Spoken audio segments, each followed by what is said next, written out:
Olá, pessoal, sejam bem-vindos ao Arencast, podcast do TechFin Review.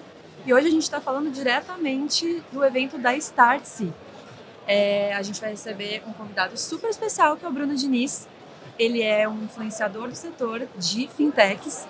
Seja bem-vindo, Bruno. Prazer meu estar aqui no podcast de vocês, poder dividir um pouquinho, falar de inovação. Acabei de sair do palco agora aqui do evento. Já tá afiado, né? Então a gente já tá quente na temática. Vamos para cima. Maravilha. Eu acho que é legal você se apresentar rapidinho Claro. para quem nos ouve, né? Então fica à vontade.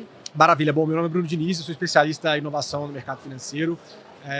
Tenho uma empresa, uma consultoria chamada Spiralen e, além disso, sou host de um podcast também chamado Fintech Talks. E sou professor dos cursos de MBA voltado para a inovação financeira dentro dela na Universidade de São Paulo, na USP. Então, esse é um pouco dos diferentes chapéus que eu carrego aqui. Tem meus livros também sobre o setor e tem uma coluna na Exame e na Febraban, que são recorrentes, falando também sobre inovação financeira e fintechs. Bastante coisa, Bruno. E aproveitando, né, eu queria saber um pouquinho da sua opinião com relação ao cenário global de fintechs, né? Como a gente está, desafios, o que você tem aí de insights mesmo. Não, maravilha. A gente tem visto, né, um amadurecimento muito grande do setor, né? Talvez a gente teve também um ponto muito importante de transformação, um ponto de virada, que foi a própria pandemia e pós a pandemia. Né? A pandemia ela ajudou, de certa maneira, levando os serviços financeiros digitais mais longe. Né? Então a gente tem esse aspecto. Mas a gente também tem que, pouco depois da pandemia, né, ali até no meio dela em 2021, depois de um pico de investimentos no setor, a gente teve uma queda abrupta, né, e a gente está passando por um período aí de inverno de investimento das startups. Né. Então isso botou muita pressão em muitas delas, inclusive tinha um estudo recente que mostrava que um número relevante, se não me engano, 1/3, ou quase 2/3 de algumas fintechs nos Estados Unidos poderiam desaparecer se elas não recebessem aporte ainda até o terceiro tri de 24. Né? Então, isso põe pressão, porque elas estão queimando caixa ali nesse processo. Né? Mas a gente tem, com isso, também um movimento de consolidação. Então, alguns players que conseguiram ganhar escala se fortalecendo e alguns menores ficando pelo caminho. Esse é um pouco do panorama global, no qual a gente também, como Brasil, se insere nele. E a gente é muito avançado no que diz respeito ao segmento financeiro como um todo, né? Porém, a gente também tem os nossos desafios aqui, né? Então, trazendo um pouco para o Brasil, Bruno, o que você vê, assim, de cenário, de desafios, né? O que a gente está passando nesse momento? Ótimo. O Brasil é engraçado, assim, porque quando eu comecei a falar... Porque eu sou do mercado financeiro tradicional. Eu pulei para o mundo fintech em 2015, e dali eu já comecei a ter a oportunidade de palestrar fora do Brasil. Então eu fui em Hong Kong, por exemplo, e eu lembro quando eu palestrei nessa época lá, eu entrava na fila das curiosidades, né? Tipo, assim, é um negócio que ninguém quer saber, é um negócio muito curiosidade mesmo. E ao longo dos anos, né, de 2015 para cá, quase 10 anos, a gente teve uma mudança completa no cenário de inovação financeira brasileira. E o Brasil hoje saiu da fila das curiosidades para referência. Então, a gente é referência em vários elementos em relação à infraestrutura financeira, sobretudo, méritos do Banco Central, regulatório e infra, o que permitiu que o mercado tivesse inovações como o Pix, inovações como o Open Finance, toda a inovação na cadeia de recebíveis, digitalização desse setor, olhando também DREX, economia tokenizada. Então, todos esses elementos são elementos que o mercado brasileiro ele foi mais rápido e está indo além do que outros, e coloca a gente numa vanguarda. Então, hoje eu digo que o empreendedor brasileiro ele tem muita ferramenta à disposição para desenvolver soluções muito boas, muito disruptivas, né? Inclusive chegando num ponto em que, em breve, a gente já começa a ver algumas fintechs brasileiras ganhando destaque lá fora. A gente tem a Pismo, que é um player que foi comprado pela Visa, a gente tem vários outros, que tem a Jim, que é uma fintech da Infinity Pay, que já está começando a olhar mercado norte-americano. Então a CloudWalk tem a Infinity Pay e eles têm a Jim, que é um produto que eles estão voltando para lá. Então várias lições que a gente aprende aqui, a gente está ensinando lá fora, como implementa Open Finance e tudo. Então a gente tem um contexto de inovação financeira muito positivo, muitas soluções legais saindo aqui. player como o Nubank, que virou um dos maiores, o caso mais bem-sucedido de fintechs que a gente vê aqui no Ocidente. Então eu vejo um cenário muito otimista, apesar desse contexto global que nos impacta também no ponto de vista de funding, né, para algumas dessas startups, mas que em breve deve começar a melhorar, aí, segundo o que eu tenho visto com VCs. Né? Não, legal, a Arin também está aí caminhando, né, olhando, né, o segmento global. A gente inclusive teve aí participação em eventos na Inglaterra, né, então tem essa questão do founding, né, e tudo mais, mas ao mesmo tempo a gente leva muito valor. Sim, né, com a nossa tecnologia. E olhando para fintechs, eu acho que um dos segmentos que é muito assim aparente é o setor de pagamentos. Sim. Né? Mas a gente também tem muita fricção Sim. dentro desse segmento. Né? E aí eu queria saber, na sua opinião, Bruno, o que a gente consegue, o que a gente tem de caminhos para que a gente não tenha tanta fricção assim dentro desse segmento de pagamentos em si, né? Legal. Você vê um caminho também. Não, olhando a distribuição, né, das fintechs por subsegmento aqui no Brasil, os dois segmentos que estão no topo são respectivamente pagamentos e crédito. Né? Então tem muita coisa para ser feita dentro desses dois cenários, né? Para melhorar não só a questão da fricção, mas para dinamizar a forma de aquisição. E aí eu vejo o seguinte, o que a gente tem de desafio nesse momento agora é eventualmente embarcar cada vez mais essas soluções financeiras nas jornadas dos consumidores. Né? Então a gente está falando de como você consegue, na jornada do consumidor, facilitar o processo de pagamento. A gente tem, apesar do Pix, que agilizou muita coisa, eu não me canso de surpreender com novos modelos de negócio que chegam no mercado. Tem uma fintech que eu conheço, que eu inclusive falei no podcast recentemente, chamada Zig, que eles são focados no mercado de bar e restaurante. Então eles conseguem tentar tirar uma fricção absurda. E aí quando você vê, tem muita inteligência setorial, né, que alguns players detêm, e que você, trazendo aí a solução de pagamentos, por exemplo, você consegue criar coisas interessantes, diferentes, e em cima também da infra do Pix. Então facilitando checkout, eliminando filas, coisas que deixam a fricção menor e agilizam, e que no final das contas volta como de mais dinheiro no bolso do comerciante, porque ele consegue fazer giro mais rápido. Né? E crédito também, que eu entendo muito na questão das jornadas, né, de como você faz o embedded lending, né, você bota o produto de crédito de diferentes segmentos que a gente vê no mercado, e que você ter o acesso ao crédito, o produto de crédito, no contexto do que você está realizando, isso faz toda a diferença, que também é uma vertical que vocês atuam muito forte. Né, Lending as a Service. Exatamente. Né? E falando em crédito, a gente tem pouca educação financeira aqui no Brasil. Né? A gente, falando de crédito, também tem que, né, ter responsabilidade, né, para usar.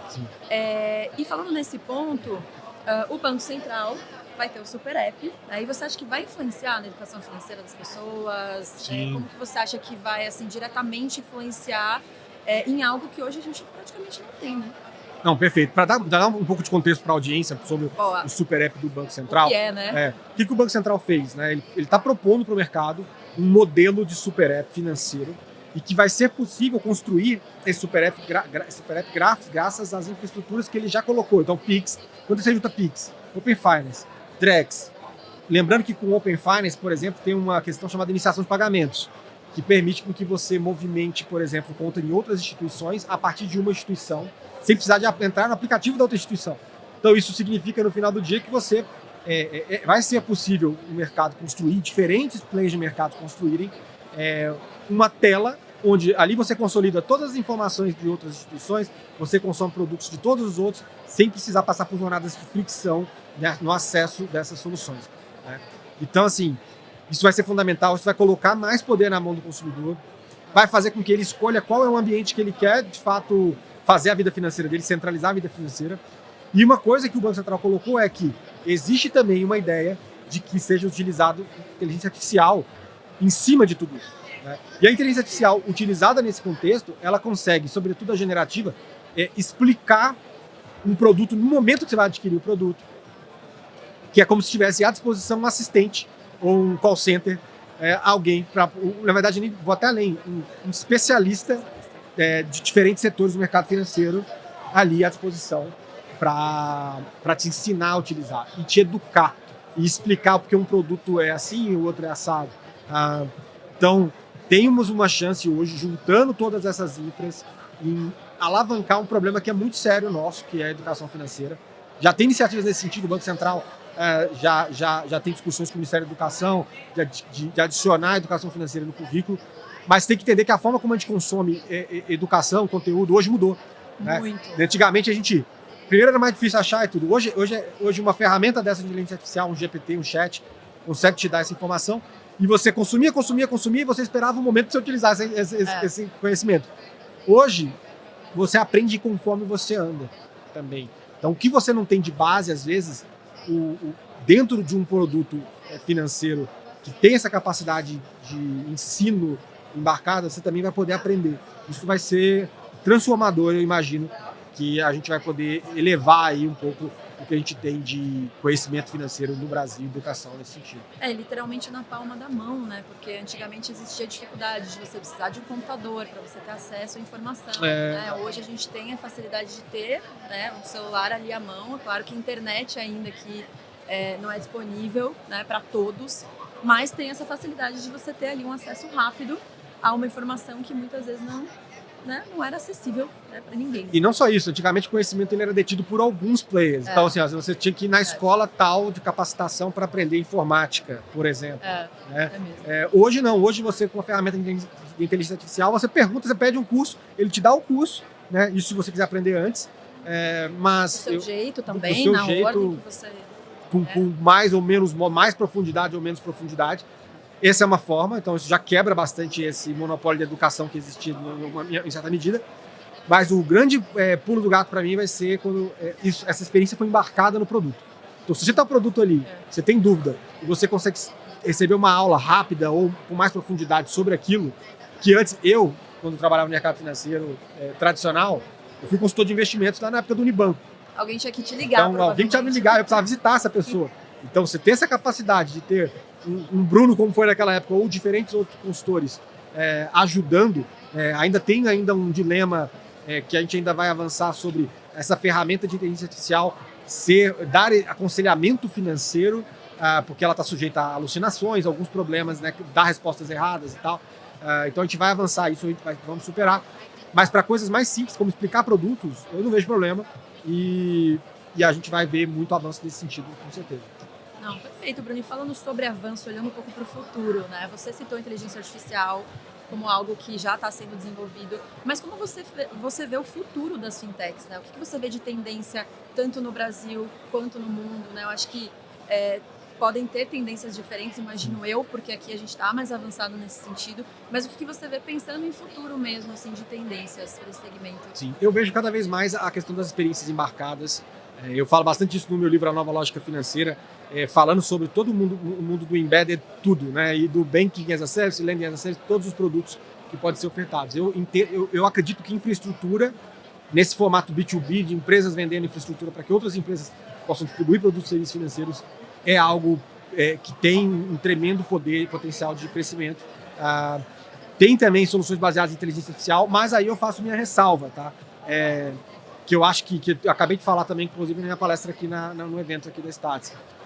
Quando a gente olha o que dá para fazer com essas inteligências artificiais e a gente projeta um pouquinho mais para frente, tem um momento da inteligência artificial chamado AGI, que é o Artificial General Intelligence, que é uma inteligência artificial do jeito que está evoluindo, que ela vai superar a capacidade humana. Então, quando a gente chega nesse momento, a gente tem que começar a entender também se a fintech da pessoa, o produto, a solução, ela se sustenta sozinha, se ela vai ser disruptada por isso ou se ela pode ser uma feature, né, uma funcionalidade. Então ela tem musculatura para se sustentar sozinha ou ela pode ser uma funcionalidade encampada em outro ecossistema de um grande player, né? Então esse avanço vai, assim como a gente viu mudanças de transformação, por exemplo, a internet matou vários modelos de negócio, o mobile matou vários modelos, a cloud também, e agora essa nova realidade de inteligência artificial pode disruptar vários mercados, né? Então é um ponto para olhar. E infraestruturas, como eu falei, além dessa que eu falei, toda a infraestrutura da realidade tokenizada. Tem vários players que estão desenvolvendo negócios que vão ajudar a trazer empresas para um momento, para uma infraestrutura mesmo de mercado, que vai ser programável, com dinheiro programável, com menos intermediários, com operações que podem rodar 24/7. A gente já vê isso hoje com Pix. Mais seguras também, né? Exato, mas a gente pode transpor isso para vários produtos financeiros. Produtos de ação, a bolsa, e muitos outros produtos. Então, eu vejo muito potencial em tudo que é relacionado a essa coisa de base de infra que permite habilitar soluções mais ágeis, eficientes e com experiências melhores. Não, maravilha, Bruno. E você tinha falado, né, um pouquinho, falando do cenário global, de que a gente teve uma queda de investimentos e tudo mais, né? E aí a gente tem muito aquilo, né, de as fintechs alcançarem o break-even. Sim. O tal do break-even. Exato, né? exato. E aí eu queria ver um pouquinho de você, né? Isso meio que virou um mantra, né, que todo mundo tem que alcançar.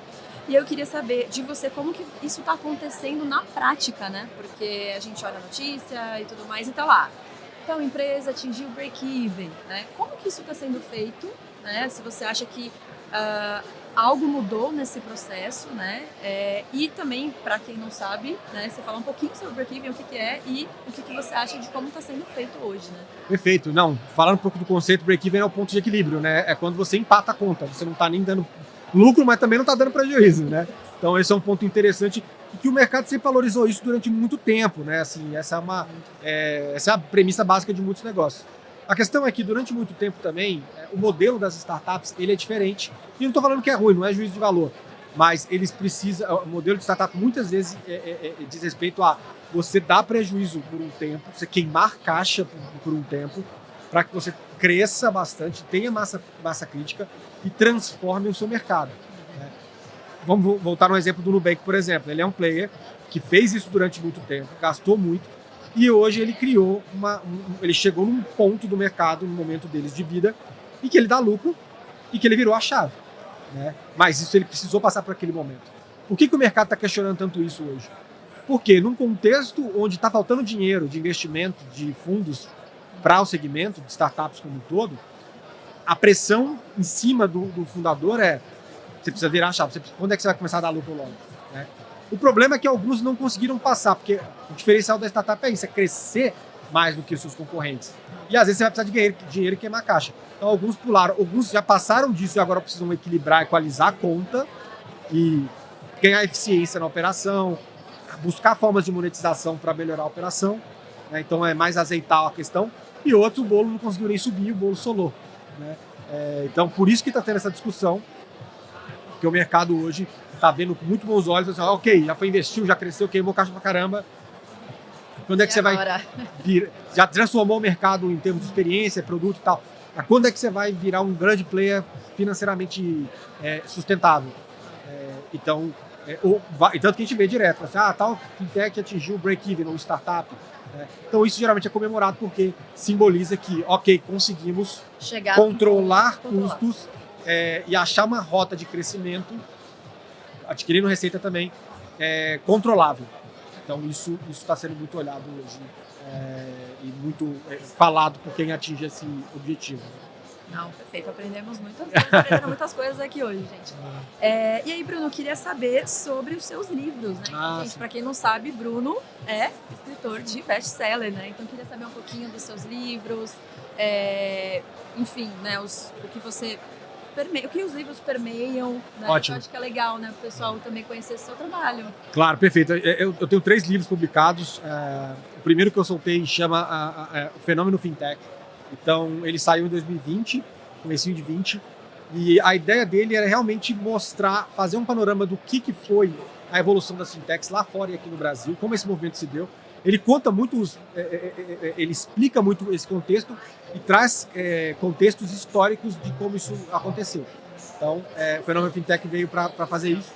O segundo chama Nova Lógica Financeira, que também se tornou best-seller nacional, que a ideia dele é mostrar como os produtos e serviços financeiros estão transcendendo os ambientes onde a gente costumava consumi-los. Então, você não consome só serviço financeiro num banco ou numa financeira, mas em qualquer player pode ter essa capacidade. Então, o livro explora muito isso e vários conceitos ao redor disso. E o último chama A Era da Criptoeconomia. Esse livro já explora mais essa nova infra de mercado que eu falei para vocês, que é baseado em blockchain, que é baseado em contratos inteligentes auto-executáveis que diminuem a escada de intermediários e que trazem operações numa nova roupagem, num novo ambiente. Assim como a gente teve um ambiente da internet que foi muito novo, a gente tem esse ambiente que também propicia coisas a mais em termos de vista de redução de custos e facilidade de fazer o produto chegar no consumidor e experiências de forma geral. Então, esses são 3 momentos que eu marco, né? Eu até aponto no último livro que talvez a próxima virada de chave é falar sobre o 4º momento do mercado financeiro que vem com a inteligência artificial, quem sabe seja o próximo tema do meu próximo livro. Mas tem muita coisa acontecendo, então vamos esperar ver um pouco mais. Né? Depois, né? Para não ficar datado também, né? Então, dá um tempinho a mais para ver essa coisa tangibilizar e transformar mercados para depois eu ter substância para narrar essa história. Não, Bruno, perfeito. A gente, infelizmente, está indo para o final do nosso papo. Eu queria muito te agradecer aqui pelo seu tempo, seus insights, né? Acho que foi muito importante aqui para a gente entender muitos dos conceitos, né, de como a gente está no mundo, como está o Brasil. Então, muito, muito obrigada mesmo. Eu agradeço. E para quem está nos ouvindo, não esqueça de curtir o Erencast no Spotify e também se inscrever no TechFin Review. Valeu, gente. Até a próxima. Até mais.